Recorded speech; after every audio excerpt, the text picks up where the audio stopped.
Hi, I'm Shane Crosley, Director of Instruction, Crosleygolf at the Legend of the Arrowhead Golf Club in Peoria, Arizona. What we're going to go over today is the basics of a bunker shot.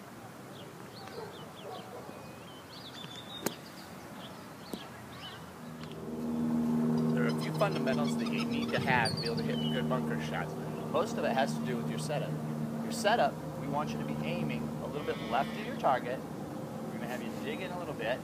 We want to have the club face open. We almost want to have it open enough that you can imagine putting a cup on there. And yep, you want it that much open. That's what's going to allow the club to slide through the sand and get the ball out easily without digging. What happens is if we put the club face like that, we're going to end up digging into the sand as opposed to letting the bounce use the sand and it won't dig in. Much easier way to get the golf ball out of the bunker.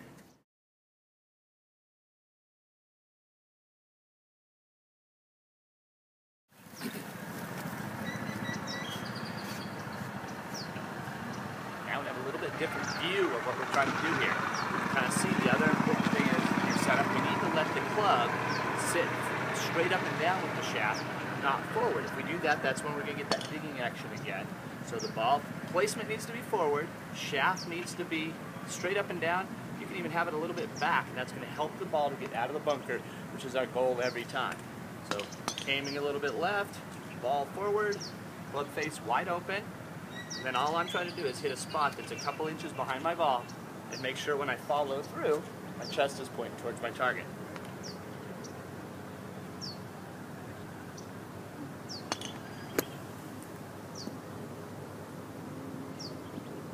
Get you to do that, bunker shots will become much easier.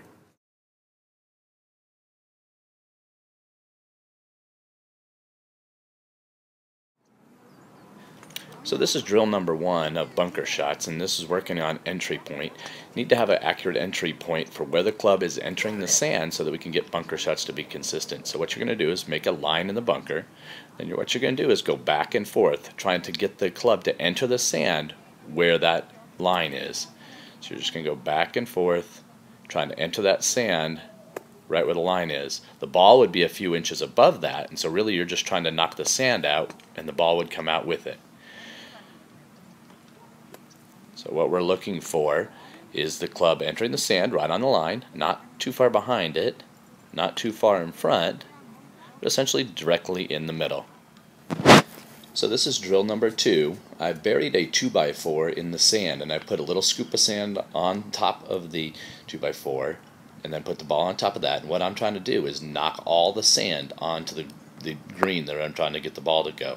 What this does is helps you feel what it's going to feel like to use the bottom of the bounce of the club, and you'll see how the white paint is actually on the back of the club. That's where the bounce is on a sand wedge, and that's where we want you to be coming through.